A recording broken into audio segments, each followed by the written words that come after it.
here, but we have one more thing to do. We're still waiting for my dad, and we're also standing by and waiting for Facebook to get.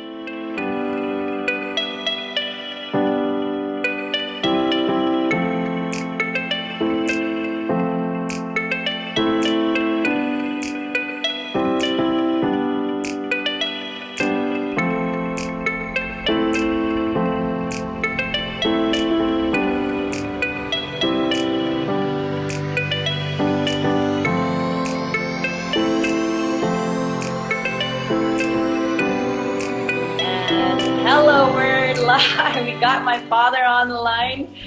So if you can just give me 1 minute. Hi, Dad. How you doing?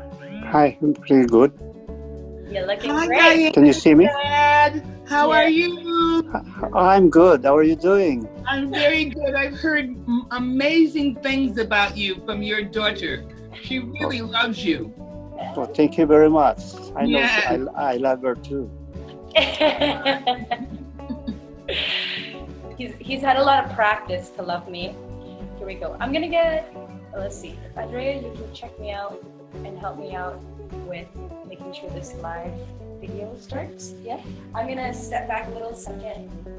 I'm on my sweatiest behavior. Let's do a tune in and check in from who is in this chat room right now.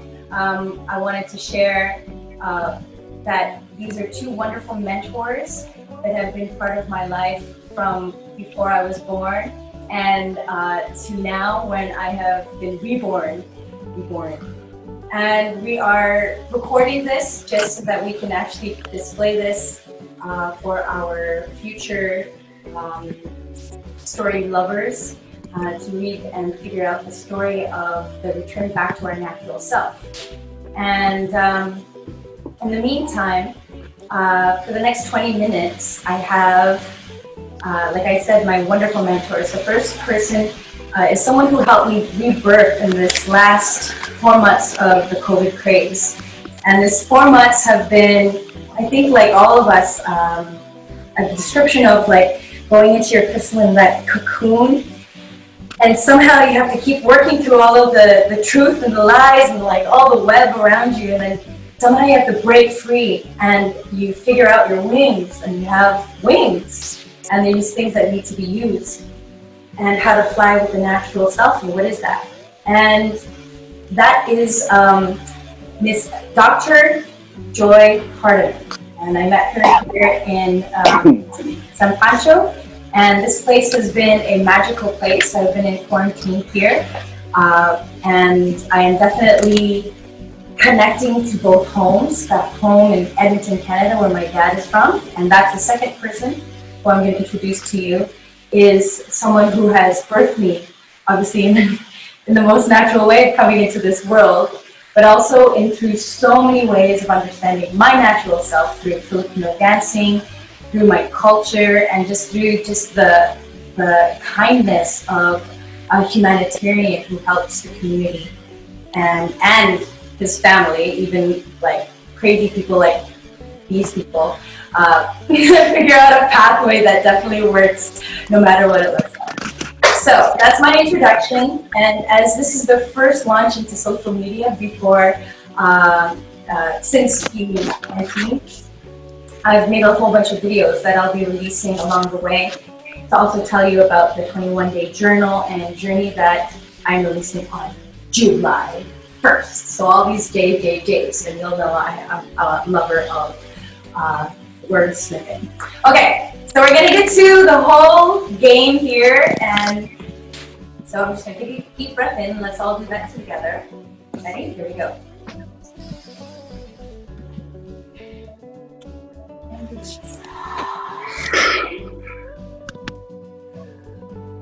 And then feel grounded to the ground, and then feeling your body, and then feeling your mind completely centered and ready. And so I would love to pass the mic over to Dr. W. Joye Hardiman and give her just a few minutes or seconds or so, whatever, to just tell us about how, a little bit about yourself and how we're connected from your perspective. Okay, sure. I would love to. Me. I am in my fourth stage of my life. I just finished retiring for the fourth time when I met Diana. Before then, I had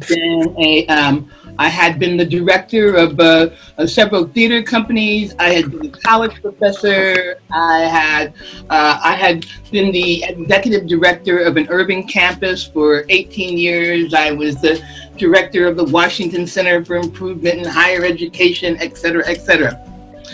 And I retired from all of that in July 15th.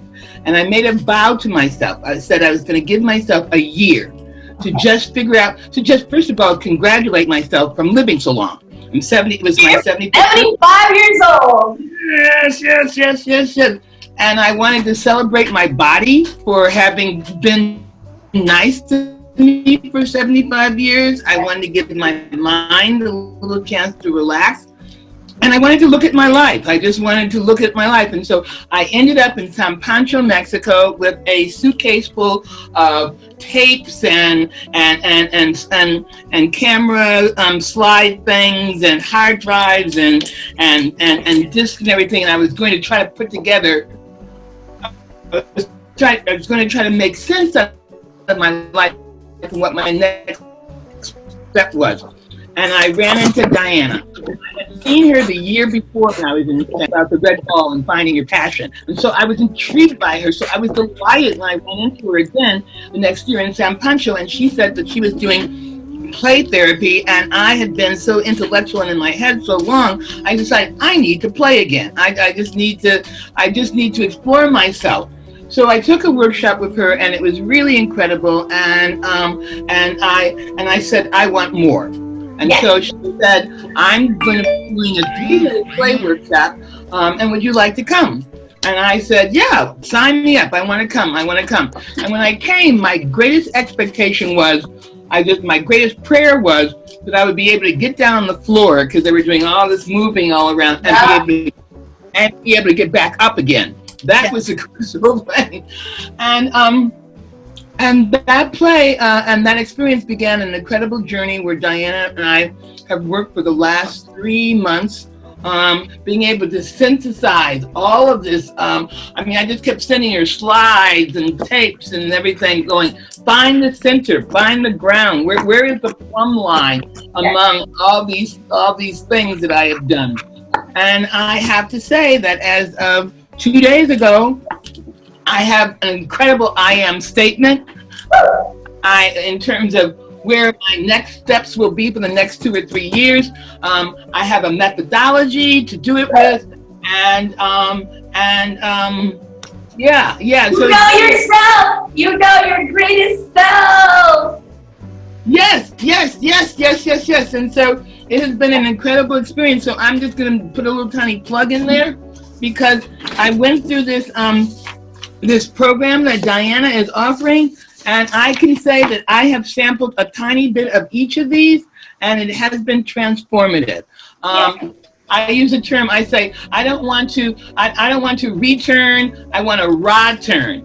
Has helped me rod turn, and so that's been incredible. So since I'm going to end right now. But since I've been working with her, I have my own YouTube channel now called Let the Ancestors Speak. And it's all about ancestral wisdom and how we have to go back to our customs and our traditions and how those can inform us in terms of living our lives.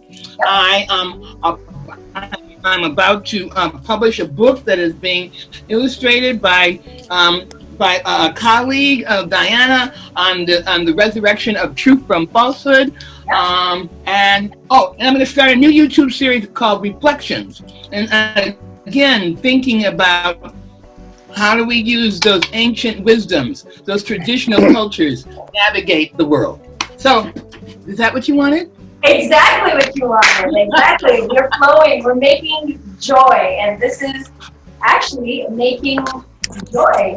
This is a wonderful woman who has inspired me to continue to tell the story of your purpose here on Earth, and constantly creating platforms that are allowing us to be present. So I want to say that we also have live, we all our Facebook friends that are live right now. And we're live here with Andrea. We're on Zoom right here, so if you've missed this, this is where we're going to connect the dots. One of the greatest things that I've learned to do is connect the dots. And as a dramaturgy, which Joye has taught me that I'm capable of taking someone's true story and then relating it to dance, or relating it to a show, or relating it to anything that is a platform that provides them a voice. I feel that my father has taught me how to create a platform of my true voice ever since I was a little girl. And I've always had this knowing that when I saw Michael Jackson, and the essence that came out of him was like making my body move. I didn't even know what I was doing. Like I was like kicking things, and all of a sudden I'm like moonwalking in the back. I have to have things that I don't hit. And my father knew that, so he gave me like 2 bamboo poles, and I would stand on the couch, and he would stand there when I was 5 years old, right, Dad? And then you would practice putting the bamboo down, and I would walk up, and then I would stand, and then you'd lift it up, and I'd have to put my leg up, and I would have to balance on these 2 bamboos since I was a kid. And the beauty of this is he's taught me, and I'm very clear about this now. Okay, so we don't have any live right now. We're going to follow through with this, and we'll put it up. Maybe just write a post and tell them this is the one.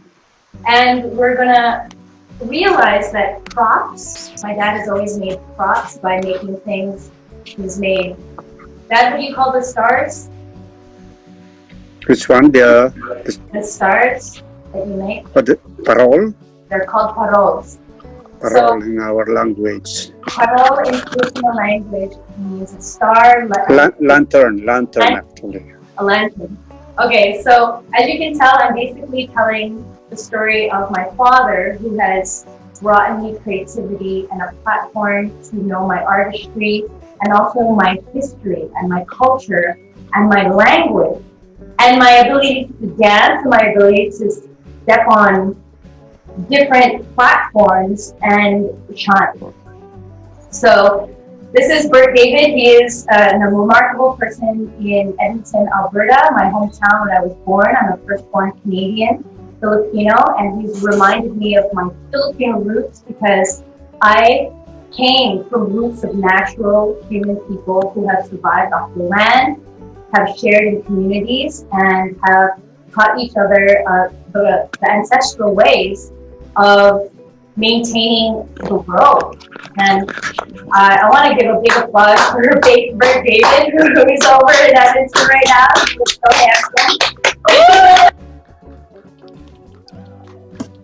Okay, so you might have practiced this, but Dad, can you tell us why you started, why do you think it's important to go back to your Filipino roots? And why was it such an important thing to keep it for 35 years? Well, it's my turn now? You're talking right now. You're live. Yeah, it's very important that those people who are born in here, they should learn their root in the Philippines, because people who are born in here, they don't know how to speak, they don't know about I came here in 1975, and then I established this Philippine Barangay Performing Arts Society for 35 years now. And the Filipino cultural heritage with the first generation Filipino-Canadian and the rest of the Canadian community by educating the young members in the Filipino music and dance, immersing them in as well as the multicultural fabric of the city of Edmonton. Yeah! And you have to be proud to be a Filipino. I'm a Canadian, but my heart's still a Filipino, like you. Yes, Daddy. Anything else? Anything else? I have to go eat Mom's delicious food. I know. Anything else? Yes. Okay. So today we were talking about the meaning of barangay. Okay. And Can you talk about that? Oh, well, actually, the meaning of barangay is just two meaning. The first meaning of barangay is a boat, and the other one is a group of family. That's why I call it barangay, Philippine barangay. So we have a group family, different families, but they are in one. So we started the group from 6 person until now it's 56 dancers. Wow.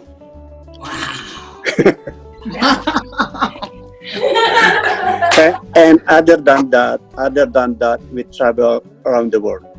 We went to Italy. We got the gold, bronze, silver, and 4th place. Wow. Wherever we go. And my daughter was a good dancer. Together with my son was a hip-hop choreographer. David. Angel David. And David. Matthew. Matthew David, he was our trio when we danced hip-hop as a group together. Free flow in the house, yay! And my dad also taught us and gave us a platform to actually create modern dance. So what was back then, this was in the 80s, and I'm dating myself, when we had to hip-hop off of VHS tapes and like underground hip-hop. My dad's like, why don't you make a modern dance? So all of a sudden, modern dance is now the hip-hop dance, being the first hip-hop crew in Edmonton to show up before it started. And then all of a sudden, it's like legacy, you know what I mean? You see all the hip-hop dancers in Barangay are now head hip-hop dancers in Edmonton, are competitive, are creating businesses. It's amazing. And as well as people who are like professionals. They have gone through like professional nurses and doctors and engineers. So we make lawyers. So I'm very excited about the future and also the past, because I think you two as mentors have really taught me how to remember. So these are masks, and this one was crafted out of something I made that inspired a whole new show, iMakeMOVES, which I performed in Mexico last December. And in my father, when I use feathers and I make masks. And this was inspired and given to me by my mentor, Paco de Pacio, who's going to be we're interviewing him tomorrow about art and a very intentional life. And so he knew that this would work with me. And so I think a new show is coming out of it. So out of all of this, my father and Dr. Joye Hardiman has definitely taught me how to express my natural self by remembering that you can make anything. My dad literally did not know how to make a broom. The props man. He was the props man, and he just has duct tape and he just figures it out. So we're always at Home Depot every time I visit, and he always makes something out of nothing. And that's why. A boat, a mountain. Did I tell you my dad is like God in his little way, because he can make a whole city and make it come to life. So he is an architect, and I realized I have the architectural background. I also realized I'm also an activator. So things I touch explode into being real and happening. So Dr. Joye Hardiman is a joy. Her name is Joy. So she gives bliss bombs of joy. Can you show me how to do the joy pump up? What the joy? What? Joy pump up. The holding up the sky one. Yeah. I have to just do it with a little tiny story then. There's a little story, all right, from my culture about the elephant was walking down the street and he saw this little tiny sparrow. And the tiny sparrow was sitting on the ground with its arms up, just pushing up. And the big elephant said to the sparrow, "What are you doing, little sparrow?" He says, "You can't hold up the sky. You're nothing but a little sparrow. You're insignificant." And the sparrow looked at him and said, "Yeah, but I'm doing my part." So we pump it up. We pump it up to hold up also the spirit. You know, when we raise our hands, we have to be connected with the Mother, Father, Universe, and so that we can grow and ascend from our lower nature to our higher one, so we can pump it up. Pump it up. Dad, try it. Pump it up. Pump it up. Excellent. That feels so good. Let's get that. You know you like to get applause. You get an applause for that one. So excellent. This is what we live for, to applaud ourselves in pumping up our part in the world. And as we close today, I want, even if you realize that we're a mind, we are a body, and we are a spirit. We're 3 in 1. You know, 3 in 1 is the multi-dimensional space of love. And you pump up your vibrations, and every time you pump up that spirit, that you raise the vibe, and that's how you find your tribe. And so, like barangay, my dad saying barangay is family. It's the new way. We don't need to like look at the 1%. He's telling us how we're supposed to do our way. No, you gotta go the way, and that's the way of your path. And I think my father has taught me to choose your path and stick to it with your groove, and then everybody else will groove around you. And that's when you create an orchestra of wonderfully high vibrating people. My dad he just smiles and makes things for people to use, and all of a sudden they come to life, just like mass. And you're like, Dad, what's good? Start planning. Yeah. Always great. So just to wrap up today, know that you're creating your future, that you are the architect of your future. You are the ancestral reminder of your greatness, and that you're the young, forever young. I don't know, I just made up a song. Your instrument. So you say how young you are, and you did. It's like my dad and she and my dad know how to assemble. So assemble yourself with the people you most high vibe with. And then our future is not out of institutions. You go out to have these institutions. So inside and outside by barangay, families coming together and working together. And this is the community of Sampacha that I've learned have become families, even soul families, that help each other. If you don't have food, ask the other family if they need food. You don't need money. You need money in other ways. But remember, you have a mind, you have a heart, and you have a body. So work with your hands to get from your head down to your heart. You need to be your whole self. So don't just think it, don't just say it. You got to also do it. So get up and do it. So that's a nice little wrap up to just express and explain what my 21-day retreat is going to be launching on July 1st is all about. And if you want to get it, the special gift that I would love to have an experience with you, 20 minutes to just know where you're at, how your COVID craze is. And for buying it early before July 1st, I just get to see who's ready for this, who's ready for change. How do we work together? And after 21 days, you get to even deepen your path with different pathways. So you're going to see all these pamphlets and different things coming out. Anything last minute that you feel like you want to... Oh, I would like to thank you all for supporting my daughter. That's And I want you to thank your daughter for introducing you to us in the world. You are a very, very special man, and I did not know that you were a master teacher and a cultural custodian, and I thank you for that work. And so thank you too. Right. And so Diana, thank you for allowing me to meet your dad, and for all of you out there in this social networking world, etc. She's good. She's really good. And I would say just check her out. You can come and get an appetizer, and you'll stay for the whole meal. It's been a great experience. It's been a great experience working with her, and that's all I can say. Great experience. Let's applaud that one. What a great performance. Thanks for watching, everyone. We'll see you on the next move. Stay woke, stay wise, and stay wonderfully you.